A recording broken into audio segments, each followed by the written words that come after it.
Asia has been the driver Yes. in terms of world growth, whereas the Western economies have slowed down. That is a very important metric. People relocating from London, the erstwhile hub, financial capital of the world, one of the major financial centers of the world, to Asia. I think the biggest mistake we all make is we never ask the question is what is the risk in our Expectation reduces joy. majority of the money should be into borrowing. When will Indian equity independently stand out as an asset class? There are a lot of foreigners who are picking up India dedicated funds too. And if they take to India in the next 5-10 years, and if they come with their might, do we have that capacity to absorb that kind of money? So handholding is required when times are bad, not when times are good. You can't put your head on a laptop and cry. You need a shoulder to cry. So that's your advice, sir. If you are ability to sell the right fund to the right people, you'll end up making much more. So a fund with a 1,000 rupee NAV and a fund with 10 rupee NAV doesn't mean a 1,000 rupee NAV fund is cheaper than a 10 rupee NAV. Never take decisions which are emotional. Explain what is HSBC Mutual Fund philosophy, investment philosophy.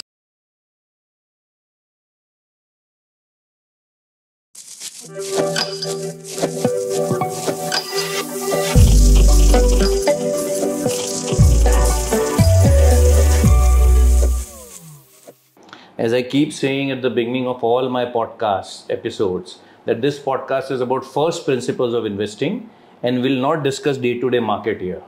What we discuss with the guest, and we have some some of the financial luminaries in the world of money, these kind of guests we have on our podcast. We discuss the art and the science of investing. We don't go into the day-to-day ifs and buts of the market ki aaj kya lena hai, kya nahi lena hai. So whom do I have today? I have Mr. Kailash Kulkarni. Kailash sir, welcome to the podcast. And thank you for accommodating me at a very short notice. I appreciate it. Thank you for having me here. My pleasure, sir. Let me do a formal introduction of Kailash sir and then we'll take it from there. Sir, you are the CEO currently of HSBC Mutual Fund. HSBC, as we all know, which stands short for Hong Kong and Shanghai Banking Corporation. It is one of the leading financial institutes worldwide, internationally. Besides being a CEO of HSBC Mutual Fund and managing the Indian operations, you also collaborate with countries where HSBC is present internationally, and so that you can showcase Indian investment capabilities there. And that is where I think we're going to spend a good part of the podcast. You were an erstwhile CEO of L&T Mutual Fund. L&T got merged into HSBC. That is how things happened, and you have more than 33 years of work experience. You were a member of SEBI Mutual Fund Advisory Committee, and you also headed the Financial Literacy Committee of Association of Mutual Fund of India, MFI. Do spend 1 or 2 minutes on that particular topic also. Sure. Ki by financial literacy, what does MFI intend to do? What are your plans? And you are board member of MFI. You're still the board member of MFI? No, I'm now not a board member. Okay. I used to be. Done. So that's the only formal part of this podcast. And again, Kailash sir, welcome to the podcast. Tell me about the pedigree that HSBC is. What is HSBC as an institution? And then we'll take it forward from there. So, there are certain statistics which even amazed me when post the merger, when we integrated into HSBC. Yeah. For example, one doesn't realize that HSBC in India, in its banking avatar, not the mutual fund avatar, is more than 150 years old. Oh. Okay, it started its first branch in Kolkata. Yeah. And if I ask a quiz question, especially because the Gen Z and podcasts are typically a Gen Z kind of a product. Yeah. If I say that, which is the bank which opened the first ATM in India? A lot of other names will come in. Yeah. But HSBC's name I would have is said unlikely. I would have said a PSU bank. Some other name will come in. Yeah. But surely not HSBC. But the fact of the matter is that HSBC was the first bank in India to open an ATM. Wonderful. So it's been there for a long time. It's headquartered in Britain, London to be precise. The reason I'm saying this is many times people mistake us that we are not a British bank because of our name. Yeah. But please remember that, and once upon a time, the Hong Kong used to be a British colony at that point in time. Okay. But it's a British headquartered bank. Current headquarters are in Canary Wharf in London. Okay. Which city did you say? It's not. It's London. It is in London. It's in London, Canary Wharf in London, the business district in London. That's where the headquarters are. Yeah. And we, as a bank, you're present in more than 70 countries in the world. As an asset management company, mutual fund, we are there in more than, we are in about 24 countries in the world. Wow. So it's a very wide present across Asia, Europe, a part of Americas is where we are present.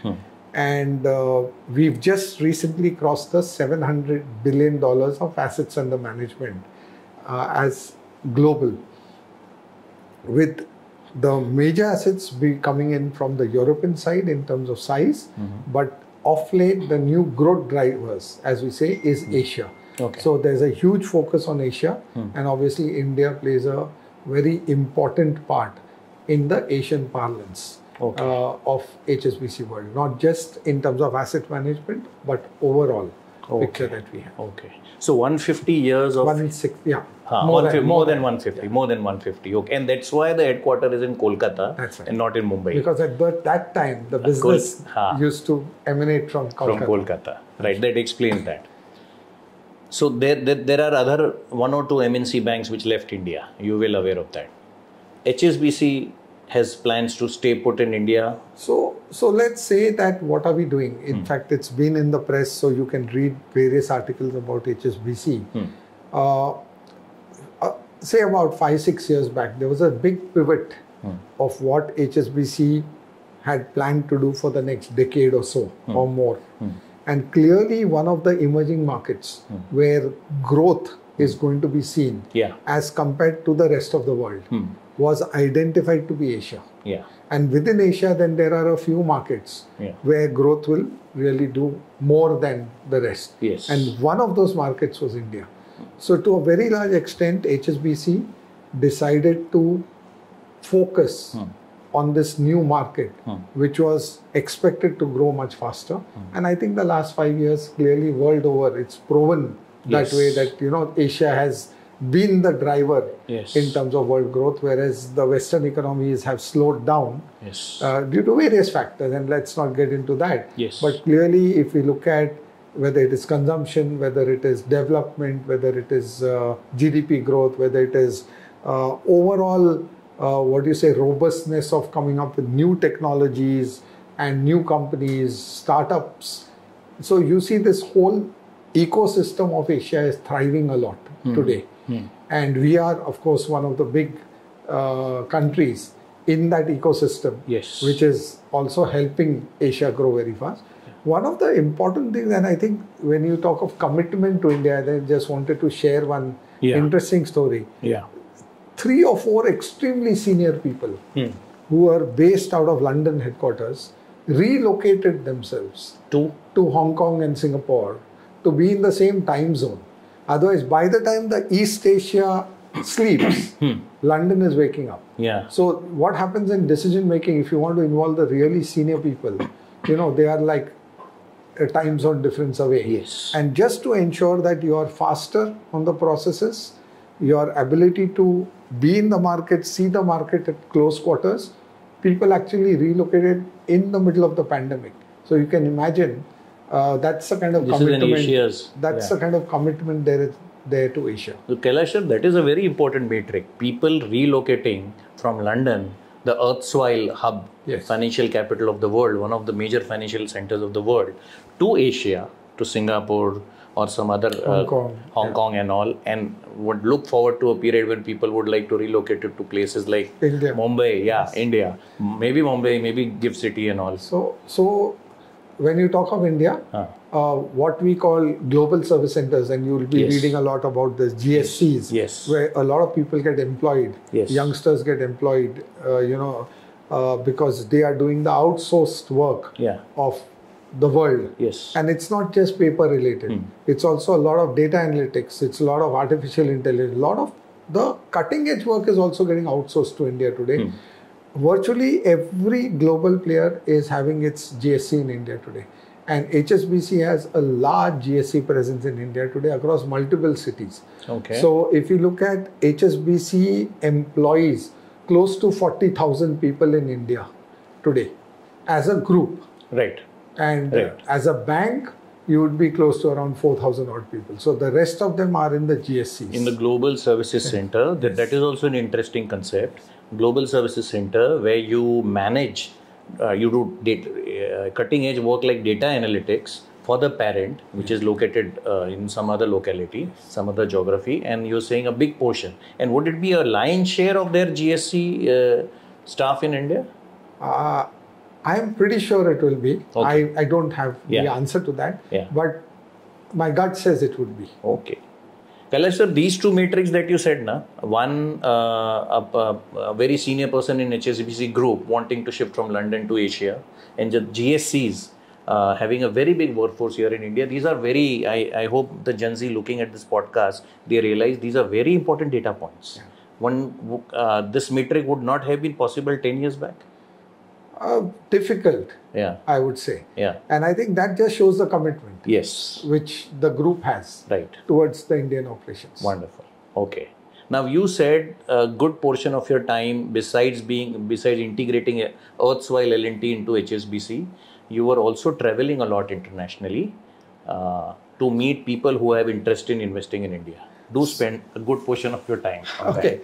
So it's very, actually it's a very intuitive thing, you know. So when, as internally we say India is a high focus area, then the question is, if you truly believe in Indian story, in the Indian equity markets, in the Indian fixed income markets, then why are we not using this opportunity to communicate to our global clients who are already investing with us in our, out of these 20 plus countries that we are present in as asset management, and then the bank has a wider presence across the world. Why are we not communicating this story to our clients? So then we started, because we are the people who also advise on some of the global products which are India dedicated funds. We have a few of them, and we advise our Singapore-based manager. These are Luxembourg-based funds. We said, let's take the story across the globe. So we started with Zoom calls. Once we started seeing a lot of interest develop, we said, let's do roadshows. So we used to travel. It would be either the equity team or the fixed income team, or me, or it could be either of us, permutation combinations. And then we would do a few one-to-one meetings, followed by a seminar format, where we would talk about Indian equities and Indian fixed income, and talk about why the next decade belongs to India, and why out of your allocation, if you haven't started India allocation, you must start. And if you have already tested India and tried India in a small quantity, you need to increase your presence, because India is going to do well. And it's worked out very well. So we've covered more than 15 countries in terms of clients. We've covered more than 700 clients across the world, where we've met them in either, like I said, individually or groups. And these clients would range from HNIs, family office, sovereign wealth funds, insurance companies, pension funds. It's an array. But one thing I can tell you, after interacting with so many people across a few months that we were traveling, sometimes I've started to believe, that the people who stay outside India are far more bullish about India than we are. Because sometimes, a small dip or a small correction or something small, which we see in the market, and we start questioning, oh, is this going to last? Is it a start of a bigger fall, etc., etc. I don't think the global investors are worried so much. I think the global investors are more worried about the macro, the fiscal stability, political stability, etc., etc. I think most of those questions now have got answered. So you use the word were, right? Were. They were worried. They were worried. So when in the initial phase, when we went and started to talk to them, because not so much of education had been done about India. These were very natural questions to ask. Like today, if we say invest in this product, you say, okay, what is this product?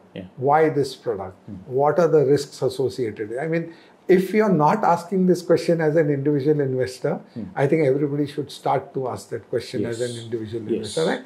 So it could be a fund, it could be a deposit, it could be an insurance, it could be any financial product. everything has risk. But do we really talk about risk? We always talk about the past 1 year, 3 year return. Yes. And we decide on that. Do we know that? So it's very natural. If you take India as a product, I'm extending this now. Yes. Then the question is, what are the risks? How is it doing? Right. What steps have been taken? Etc. etc. They are asking very intelligent question, and today our answers are there. Today we can go tick, tick, tick, tick, tick on most of the counts, you can say.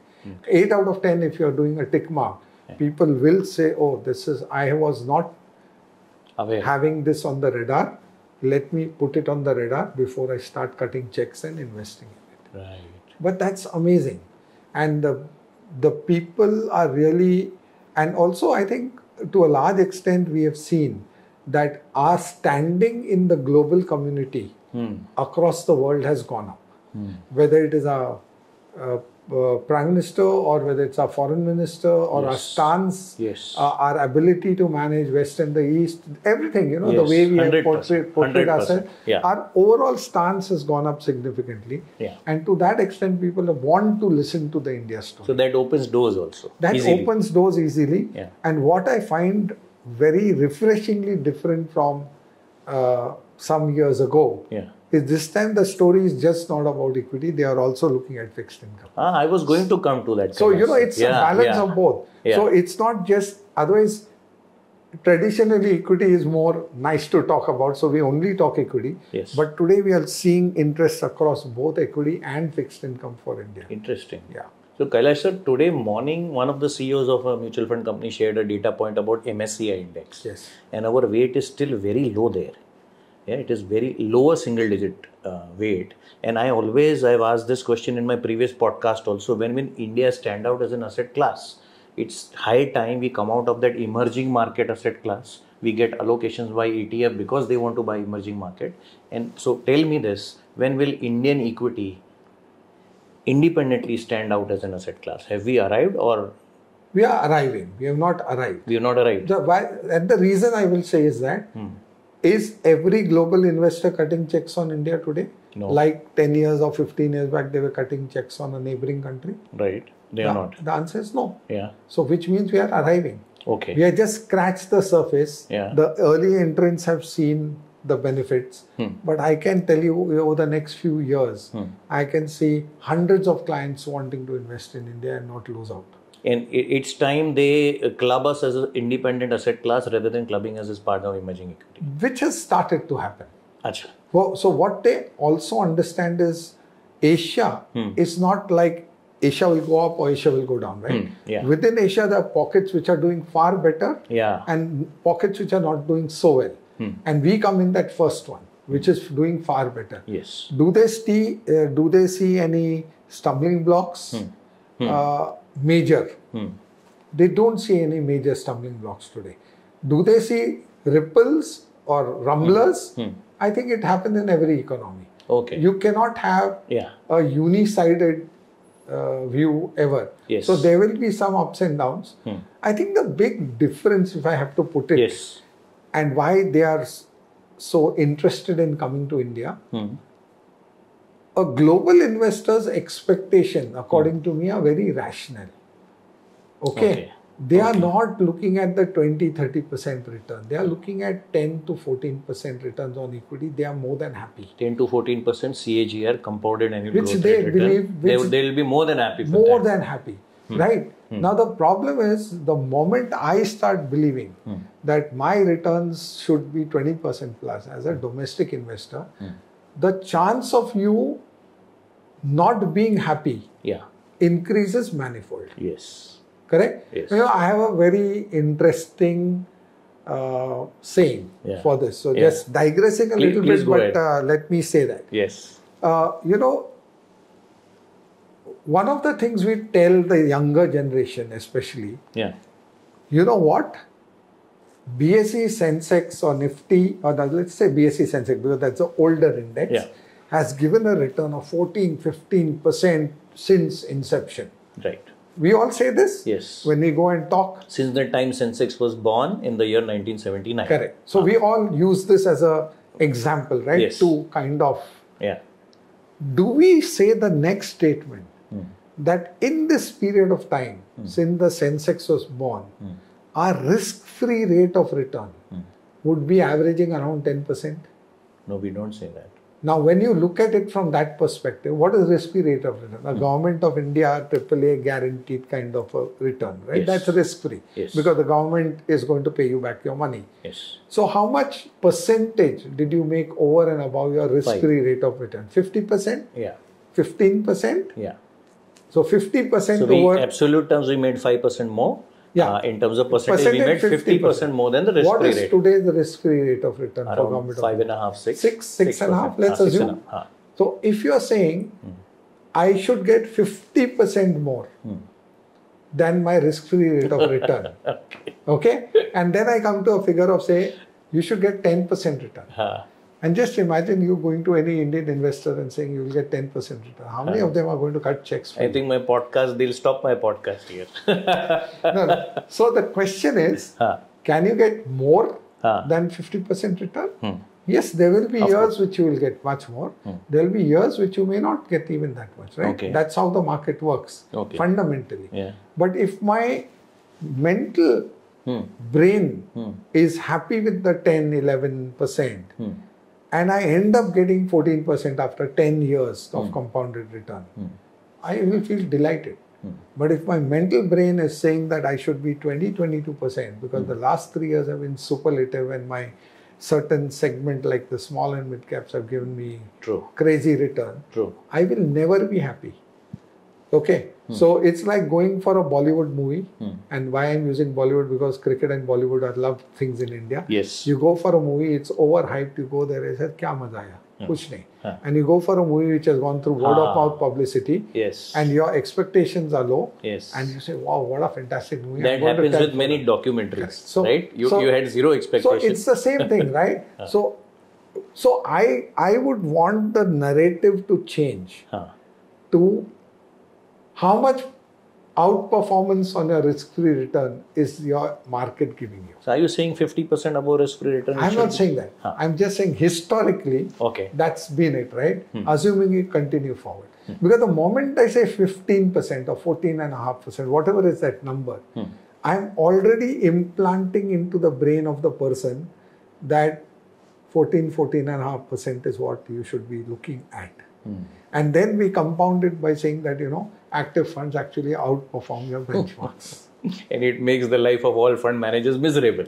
Not just fund managers, the and whole even ecosystem. So I will do one preachy thing. So I've heard the statement from one of my gurus: expectation reduces joy. Yeah, but you know what?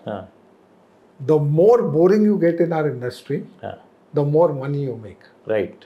And that is universally investing proven. is supposed to be boring. It is like watching paint dry, or trees grow. If you want excitement, so there's a quote: if you want excitement, take your dollars or your money and go to Vegas. Yes. Or I have another saying. So there is a boring part. Majority of your money should go to the boring part, which is disciplined way of investing, regular investing, good old SIPs, good old equity fund. Just long term. Don't track NAV every day, etc., etc.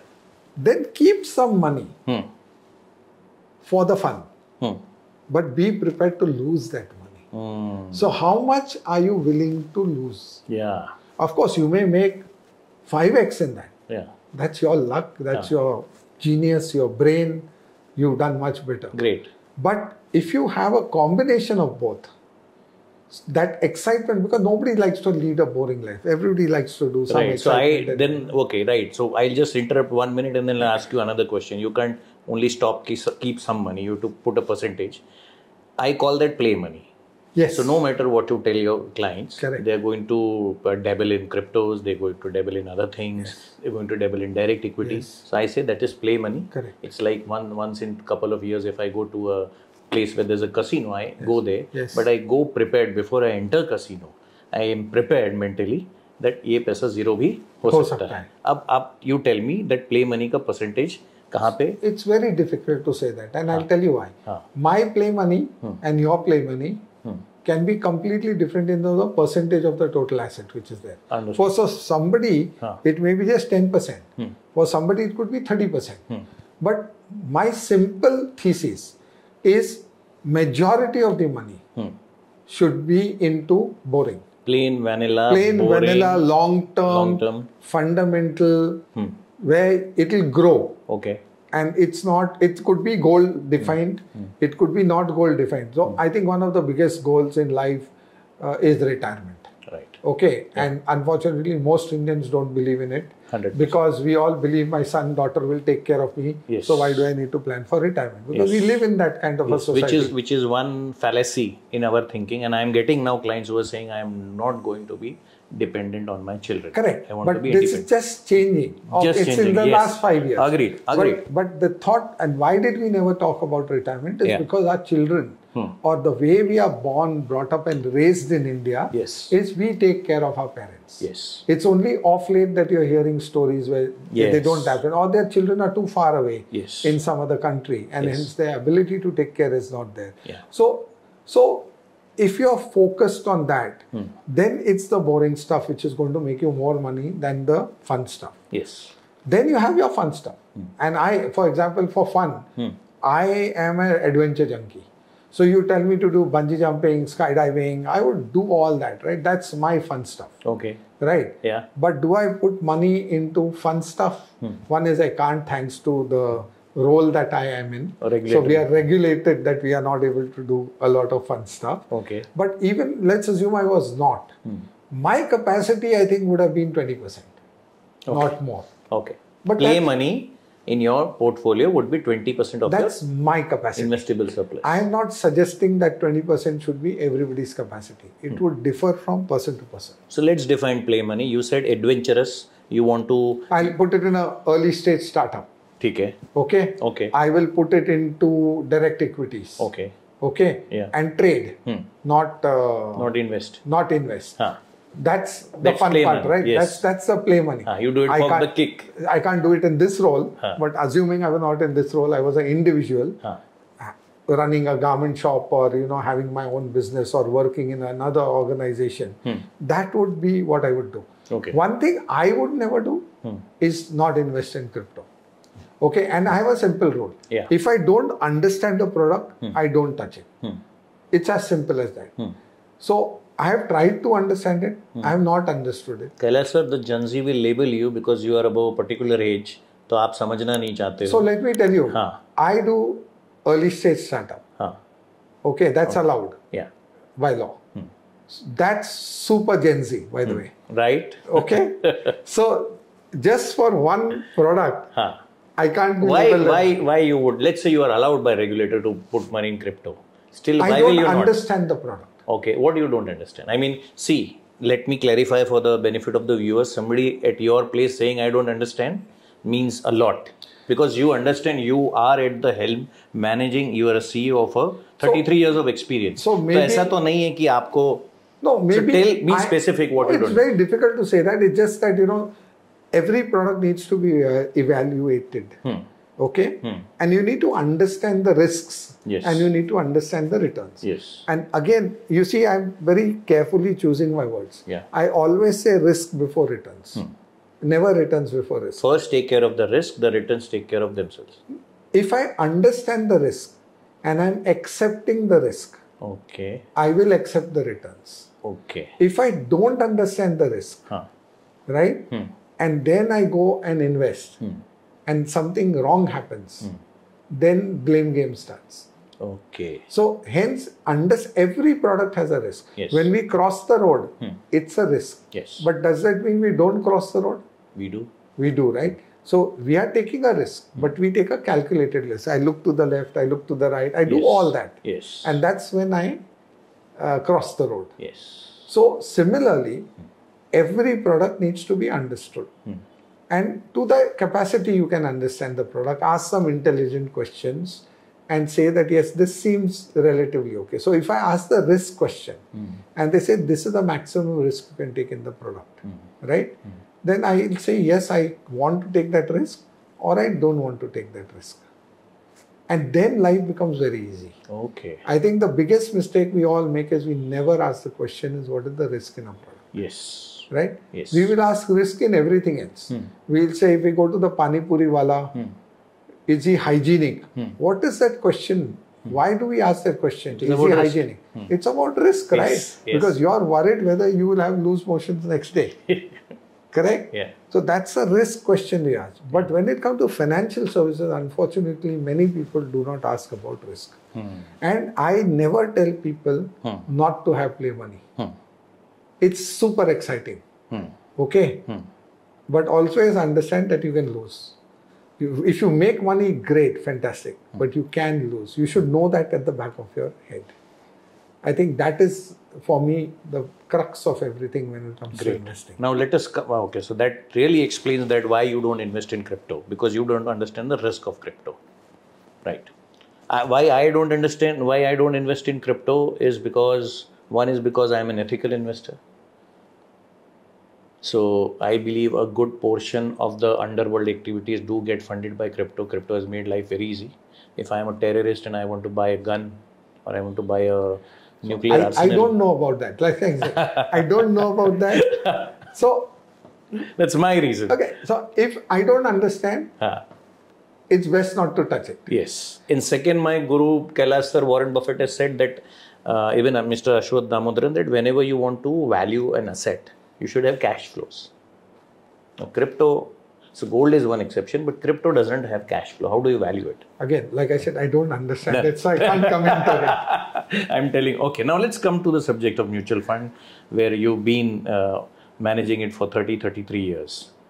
Explain to Gen Z why they should, one of the very important asset class, investment avenue in their portfolio should be plain old good vanilla mutual fund.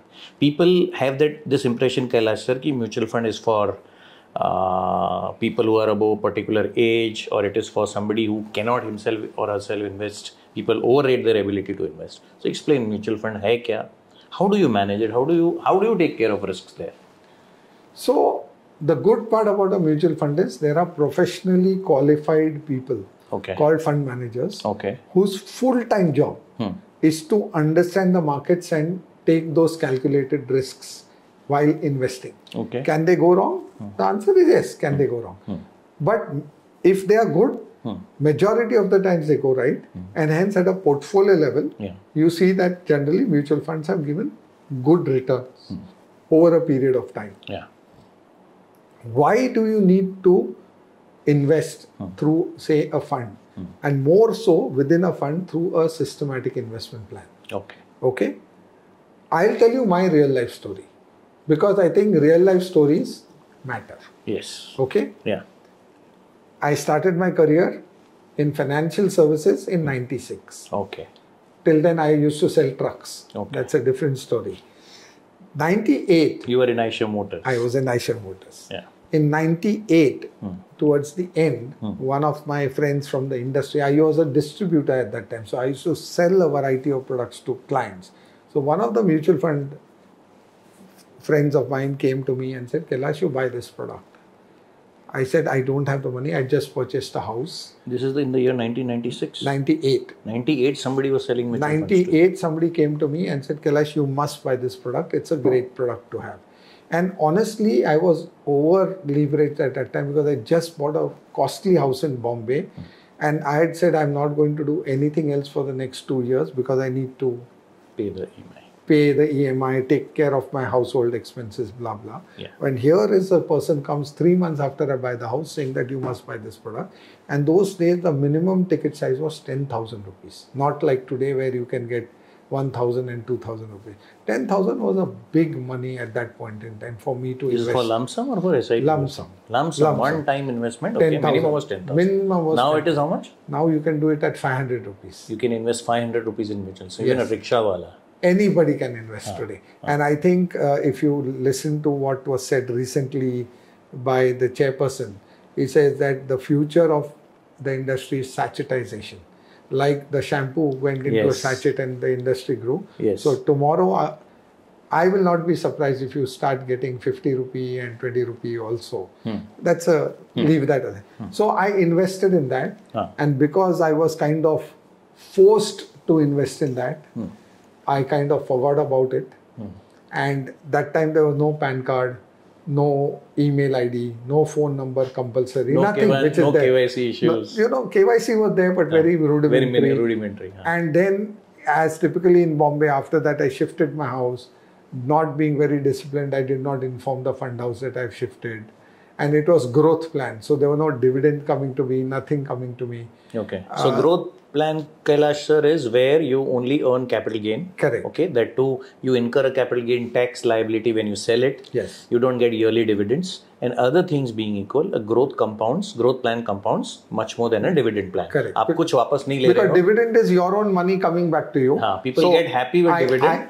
I always tell people that's a policy, that's your own money coming back to you. You should put everything in a growth plan. Yes. So I put it in a growth plan. I forgot about it, changed 2 houses, did not update my records. So I lost track. Okay. 2011, I remember I was sitting in the registrar's office in Chennai.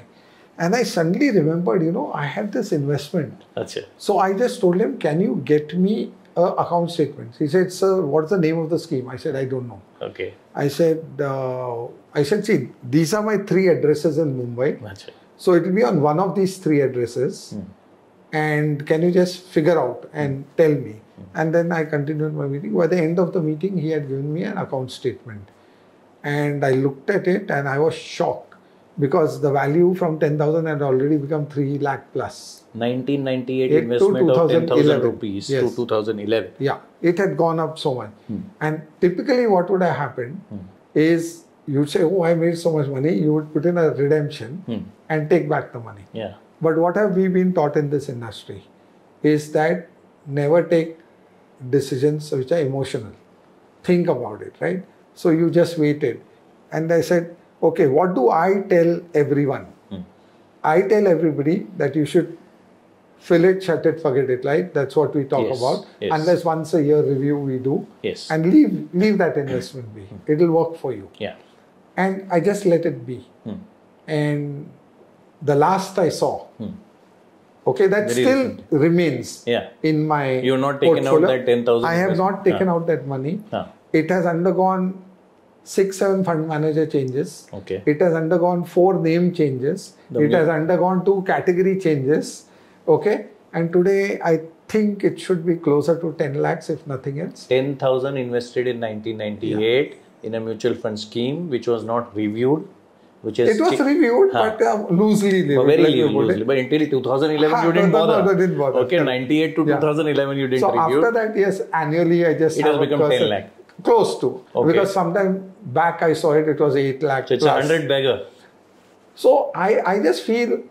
100 bagger in mutual fund. I can give you this as an example on an Excel sheet and show it. It looks very nice, right? Yeah. But this has happened with me. It can't be more powerful than that. I have experienced it.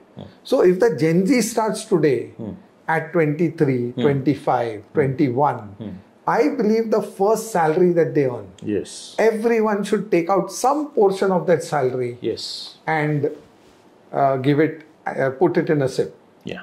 Like, we used to have this Indian ethos that when I get my first salary, I'll give it to my mother. Yes. That used to be the very traditional value. Today, maybe it's not there. Yeah. But we do give a gift to the parents or the family or the sister or the brother. That happens even today. Yes. So I'm saying give a gift to yourself. Yeah. Pay yourself first. Give a gift to yourself. Just sign up on a SIP. It's not important whether it's 500 rupees, 1,000 rupees, 2,000 rupees or 5,000 rupees. Start that discipline. I think starting the discipline will ensure that that money grows disproportionately. Wonderful. So that's where I come from. So doesn't matter which generation you are, you're spoiled for choice. You have right from cryptos to NFTs to mutual funds to look at the beauty, right? Today they don't even have to go and fill a form. Yeah. It's all online. I am completely paperless post-COVID. Exactly. I have not taken a check for the last 4 years. Not required today. Yes. All that is required, and I tell people, although you have do-it-yourself kits nowadays, it's not good to do it yourself kit in this business. You always need somebody to handhold you. But weren't mutual funds made such a way that people can do it yourself? Yes. So there is regulatory, it is possible. Regulatory, it is allowed. I'll tell you why. Why somebody should not choose his or her, somebody should not Google which are the top performing mutual fund in invest. What's wrong with that? There's nothing wrong with it. If you have the knowledge and the expertise, do it. And the time and the wherewithal. I'm assuming the people will have the time if they have the knowledge and the expertise. Okay.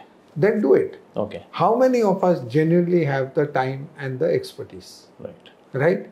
In my case, hopefully after 30 years, I have some level of expertise. You're saying hopefully after 30 years being the CEO of a mutual fund company. No, I'm just saying. Expertise is a very, subjective. So I'm just Somebody saying, will say, Google kar lunga. I should have the expertise because I've been 3 decades in this business. Do I have the time? The answer is no. So I trust somebody. I'll tell you why it is so important to trust somebody or get somebody handheld.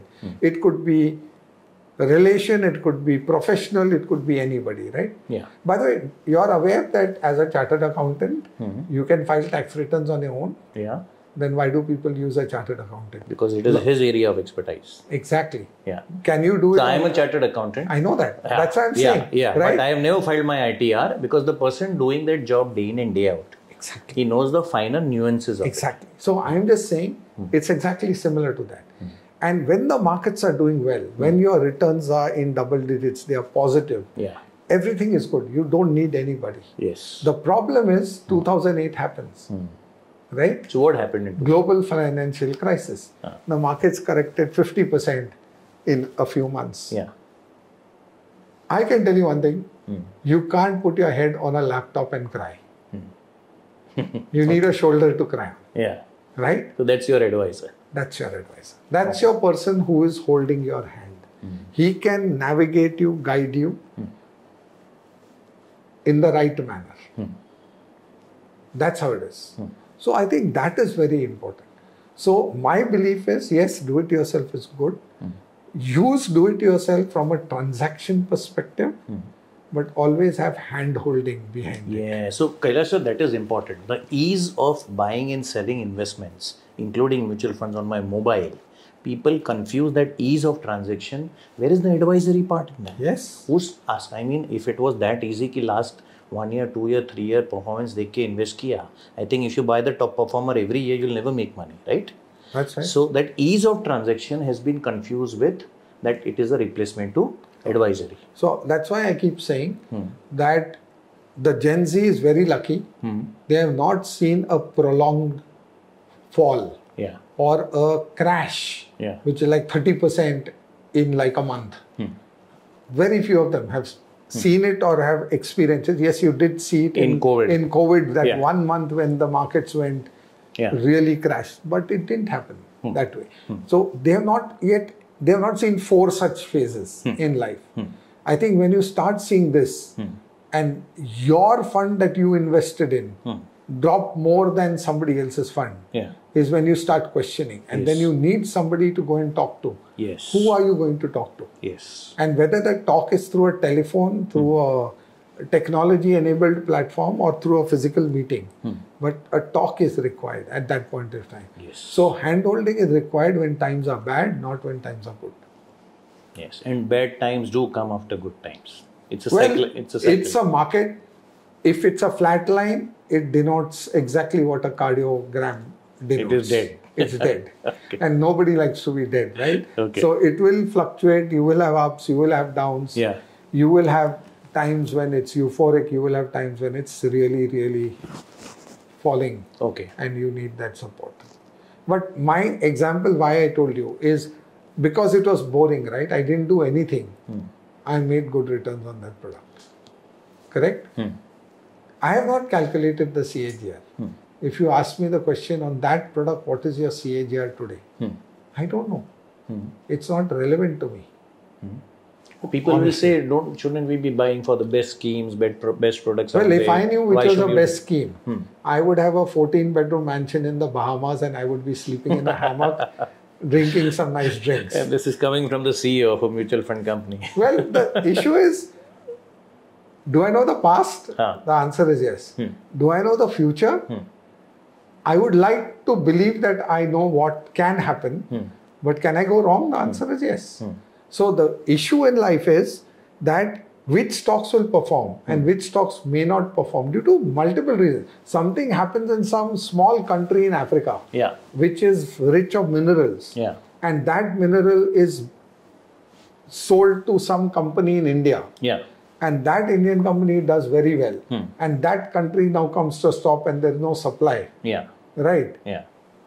My expertise is not to understand the political ramifications in that country. Right? So you will make good decisions. You will make not so good decisions. If you choose the right fund manager whose ability to make good decisions is in the majority, you will always make money. And that's why you need to have that yearly review. Because things can change. And that's why it's important to do that review yourself. Interesting. Now, Kailash sir, it is a given that a retail investor or an HNI should be investing in mutual fund. Now, there is this school of thought. So, you said you've been talking to family offices, forget in India, in Europe also. Yes. You've been talking to family offices in Europe also. Here, I talked to a couple of family offices in India and I realized that they do not look at mutual fund exactly the way, they believe it's too plain vanilla product. So, please talk about that, being the CEO of one of the companies. So they don't believe it's a plain vanilla product? They believe it is a plain vanilla product. It is too plain vanilla. For them to participate. Because it's a family office, because it's a very big kitty size. So right? They should be going for complicated structured products only. So absolutely no issue in that. But again, it's an asset allocation game, right? Right. At the end of the day. When we say asset allocation, what do you mean? Put your not all eggs in one basket, distribute, right? So you decide. It's too simple for me. I like much more exciting stuff. I don't want to be more than 20% in too simple a product. Then only put 20% of your money in mutual funds. Do the more exotic stuff at 80%. Nobody stops you. Like I said, when you look at the cycle over 8-10 years, did you ask the question, what's the risk? Do you know what is the liquidity of that product?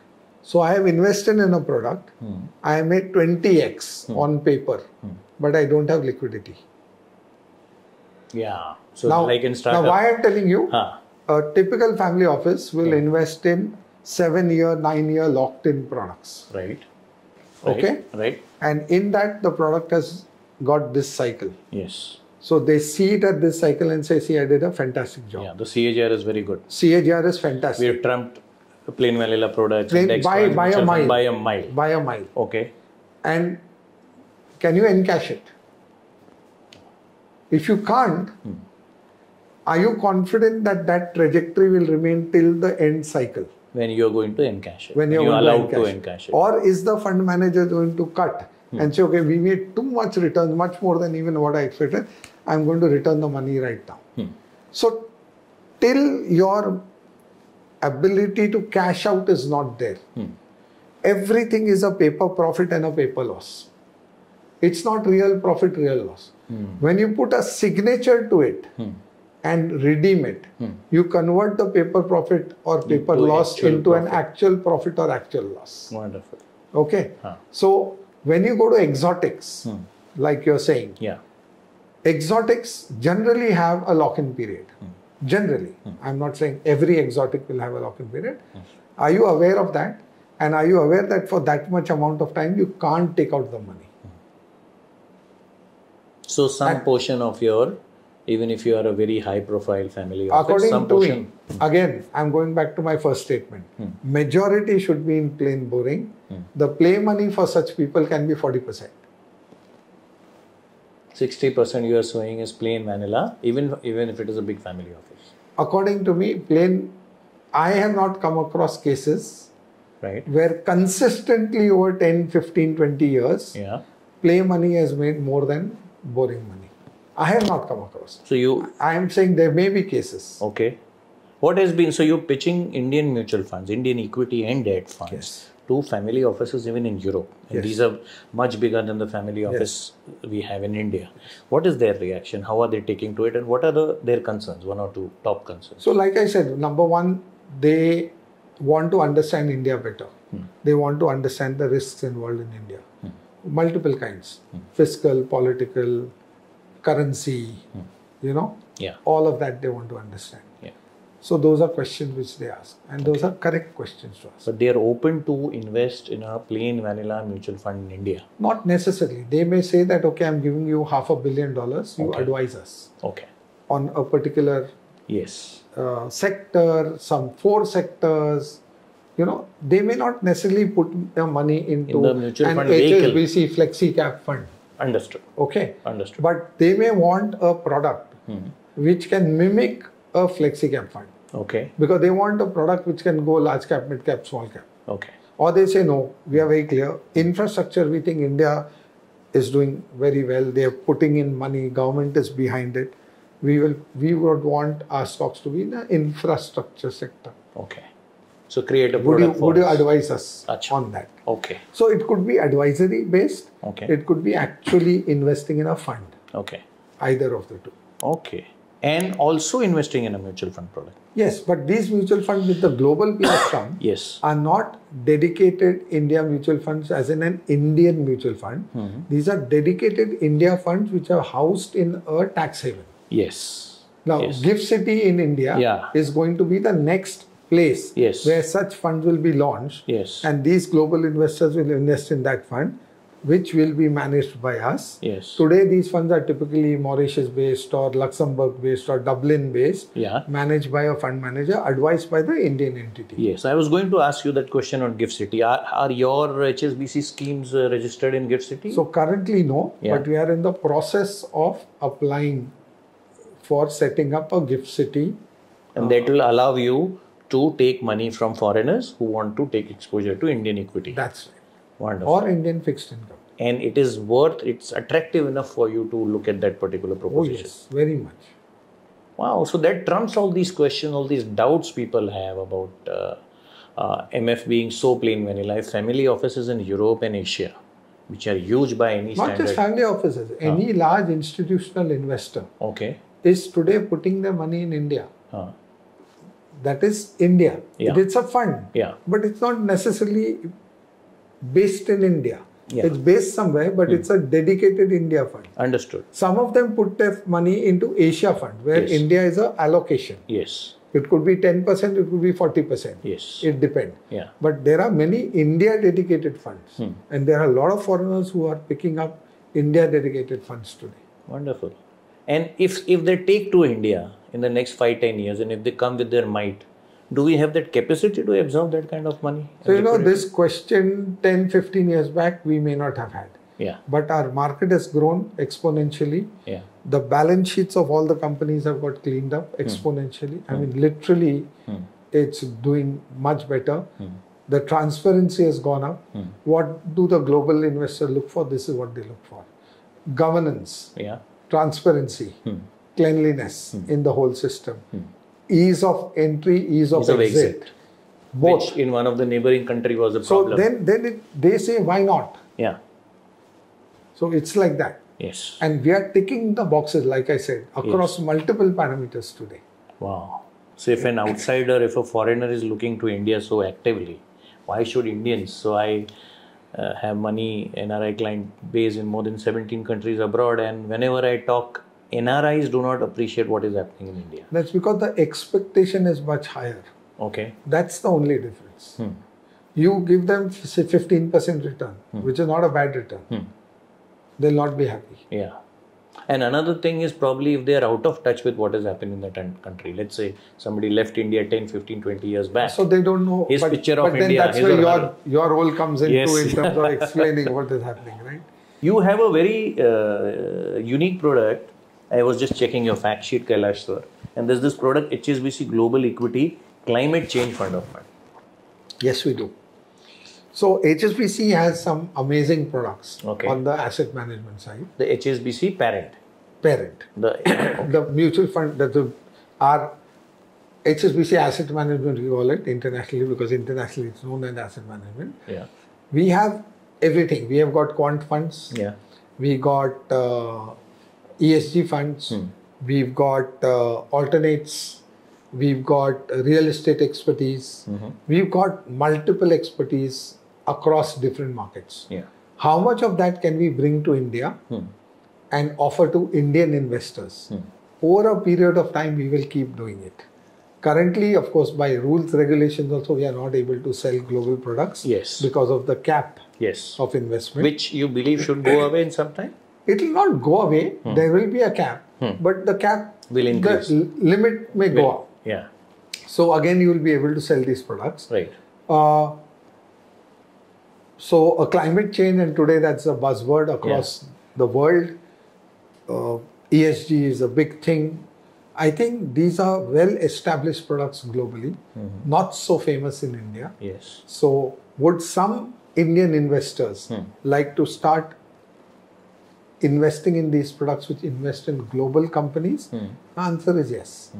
Today, because India is doing so well, they believe India allocation needs to be more as compared to global allocation. So now when we again look at asset diversification, your eggs are in the India basket. Okay. You are not spreading your eggs across multiple, being an Indian investor. multiple markets. Yes. There will be a period of time over the next 5-10 years where people will start allocating and giving a portion of it to India and part of it to the rest of the world. Yes. And such products like Global Climate Change Fund, ESG funds, quant funds, various other alternate funds will become much more prominent. And these will be dollar assets, dollar exposure? Yes, it will be. Okay. So if I have a child who is planning to go abroad to study, okay, and so my expenses are going to be incurred in foreign currency. Yes. So it makes sense. This I am wearing the hat of a typical financial planner. Okay, I am an MFI registered MFD, but I am wearing that hat. That if I have a child or a ward who in the next 10-15 years is going to go abroad to study, my expenses, my income is in rupee. So at the super HNI end, people have started doing this. Yes, you should have 10-15% of your portfolio in foreign assets. So when you buy a fund of fund via an Indian mutual fund, which is cheaper also, very economical, you have dollar assets. Yes. So the way it works, Kailash sir, correct me if I am wrong, that you buy a fund of fund, you invest via INR, INR gets converted into USD, right? Like your climate change, and it's not a recommendation, that USD, and then you buy international equity. So that's how it works. Wow, wonderful. Explain what is HSBC mutual fund philosophy, investment philosophy. What you do, what you don't do, what you will definitely not do. Sometimes people claim, there are certain... If I start what we would like to do, one is we'll never take shortcuts to grow business. Okay. Because I think if you're here for the short term, you can afford to take shortcuts. If you're here for the long term, you cannot afford to take shortcuts. Okay. Do business in the right manner without cutting any corners. It plays for a very long term, which is there. Historically, if you look at, erstwhile L&T and even HSBC to a very large extent, we never launched a product because NFOs get more money. We always launched a product because that product was not there in our product basket. I think these two things have to be differentiated. So you didn't launch a product just to gather AUM money. We have never done in erstwhile HSBC prior to integration or in the erstwhile company which got integrated. We have never done series 1, 2, 3, 4, 5, 6, 7, 8 or A, B, C, D, E. Never.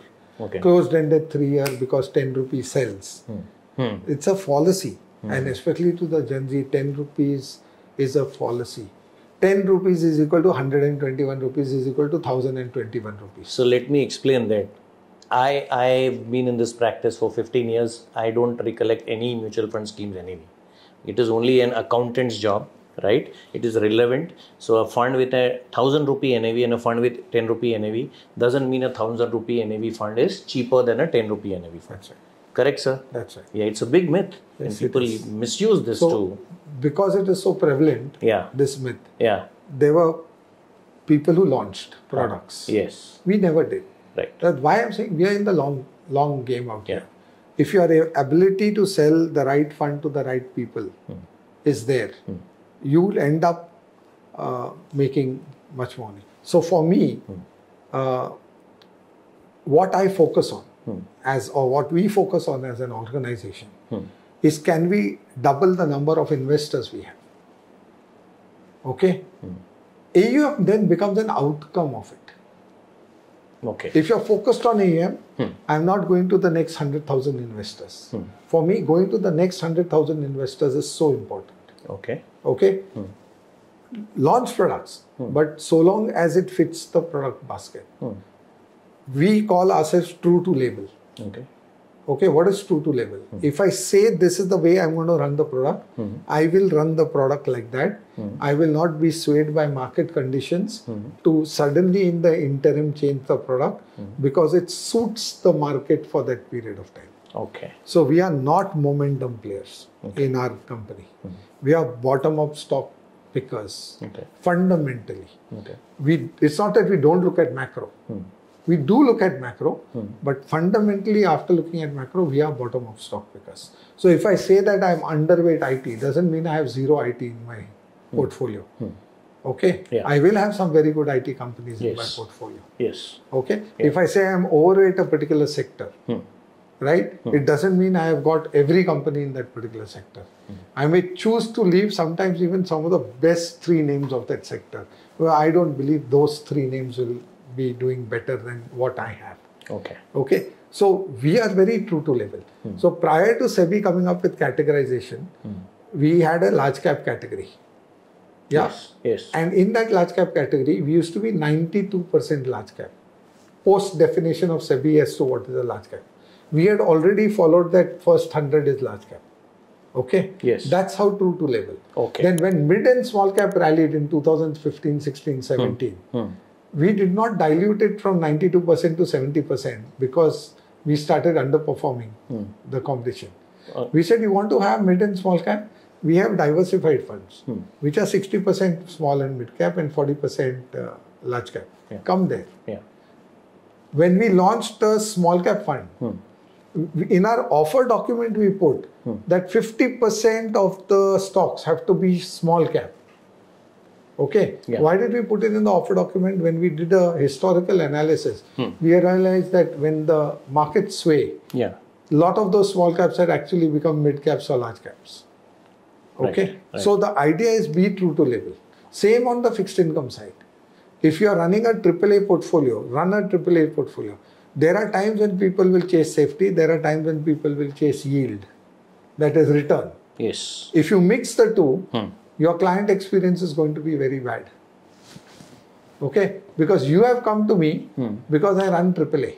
So you're willing to take a little less return because it's the highest quality. Yes. The moment I add AA plus to give that extra return, your experience about me is going to get diluted. Wonderful. Okay? Yeah. So we believe true to label is so important in our philosophy.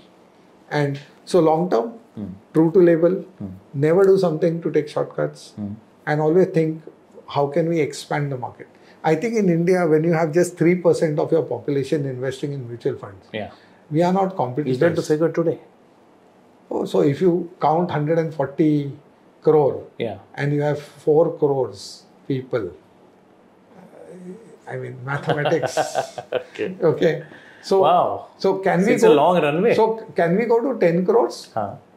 Very investors? Yeah. And then can we talk about the next 10 crores? I am very confident. 4 years back I had said, or 3 years back, that we'll reach 10 crores investors in this industry. We are getting there. And I had said next 3 to 4 years. I may have been off by a year. But I am very confident over the next 2 years, we'll more than double the number of investors we have. So when we look at that, so what do we stand for? We stand for long term. We stand for stability. We are not momentum players. So you'll not see my portfolios change month on month. Okay, we are more a buy and hold strategy. It's not that we don't change portfolios, but we are more buy and hold. Broadly, my portfolio will be similar unless due to various other reasons I have to remove a company or add a company. That's how it is. Understood. So we have one of the lowest turnover ratios in the industry. You don't churn your portfolio that often? Much, yes. Okay. You buy. Okay. Understood.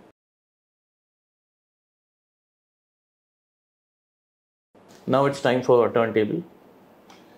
So I always am amazed that we are traditional thinkers typically at a particular age and above. Yeah. And you have to deal with the Gen Z. Yeah. Because they are the new upcoming kids on the block. Yeah. And they are the ones who are going to have more money as the time progresses. Yeah. How do you keep yourself updated to have a conversation with the Gen Z? Oh, that's very interesting. So I don't think I've cracked that puzzle. Okay. Right? So half of my clients' next generation is with me, other half is not. Okay. Okay. And they have very different thinking. I am somewhere in middle. Okay. Younger than their parents, older than them. Yeah. And they have these mindsets. They don't want to walk into any office and have a face-to-face discussion. If they decide to buy something, they want to buy right away, open the mobile and they want to buy. Correct. And one has to tell them one thing, as you rightly said, you need a shoulder, right, in bad time. So I'm also struggling, and this podcast is also an exercise to reach out to the next generation, right? And what I believe is, like, I have a famous quote outside in my office: do you want to make fast money or more money? And generally when I ask that question in a seminar, they always say both. And I say, you cannot have both. Either you can make fast money or you can make more money. So I keep myself updated. If there is any legal financial instrument out there in the world, I have read about it, or I can read about it and come back to anybody. That keeps me on my toes. I am very well entrenched with what is happening internationally. Yes, I don't understand the quant part of it. Beyond a point, I know how a product works. I believe when I was a student myself, I should have also done some programming. And now programming is also not required, as Elon Musk recently said, and the guy with the ChatGPT guy, it's not programming. Now the programming can happen automatically even if you are not a programmer. But how do these hedge funds and quant-based products work? So it's a challenge. I love to read about these products, love to keep myself updated internationally. And what is happening there is going to happen here with a lag of a couple of years. So that's one thing. Second, I think I can connect with any generation of any age.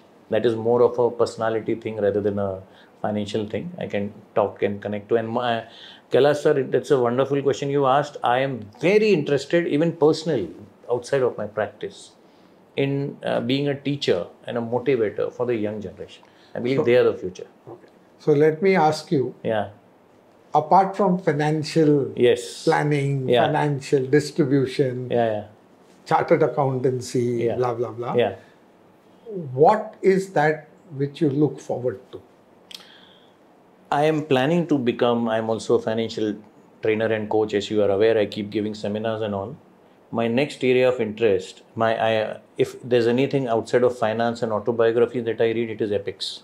Okay. Ramayana, Mahabharata. I'm gifting those books to the young generation. I am very well entrenched into art of living.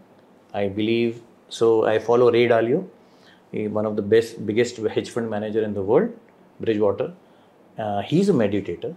And I was surprised, some of the leading luminaries that I follow in the world of money internationally, many of them are meditators. So I believe this art of meditation, and people have this myth that meditation is for when you are in your senior years. So the day we don't see you with a finance book in hand, we know you have an epic in your hand. I have an epic, 100%. I don't know whether I should say on this podcast, I'm making a presentation on Draupadi.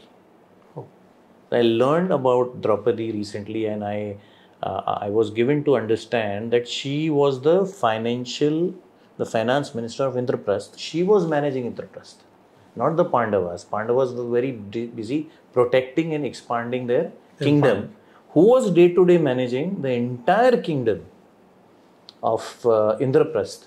And one of the major reasons why Duryodhana was so jealous of Draupadi and Pandavas, because she was doing a great job in managing it. I read somewhere that she knew every citizen of Indraprasth, the new country that they created out of Khandavprasth, which was a desert. But I am a firm believer that women are far better investors than men, any given day on balance. Because you give them an amount of money to run the house, that money lasts for the full month. You give a man the same amount of money to run the house, 100%. In the third week it will be over. That's the reason I'm creating, so I'm creating a presentation of Draupadi. I hope I get enough audience. People call me and how she was a great administrator, what kind of woman. So Draupadi, Sita's teacher Gargi, more on the woman side. I am a very big proponent of the girl child, because if you teach a girl, they say you teach the family. Teach two families, okay? You impact two families. So that is where, and Shastras say that a country will go to the epitome only if the woman is respected, equal to or one notch above men. So woman has to be fine, and I'm father of two daughters. So that's where it comes from. So I hope I can, do justice to that. Wonderful. That were the two questions I had for you. Okay, wonderful. Thank you. Thank you, Kailash sir. It was a pleasure. And I am sure we would have made some changes to the attitude, approach. I just hope that everyone who listens to your podcast, especially the younger generation, if they haven't started in the right earnest, they listen to it and start. Don't delay the process of starting investment. According to me, every day that you decide to start the investment, that is the right day. Right. There's no wrong time to start investing. There is no wrong day to invest.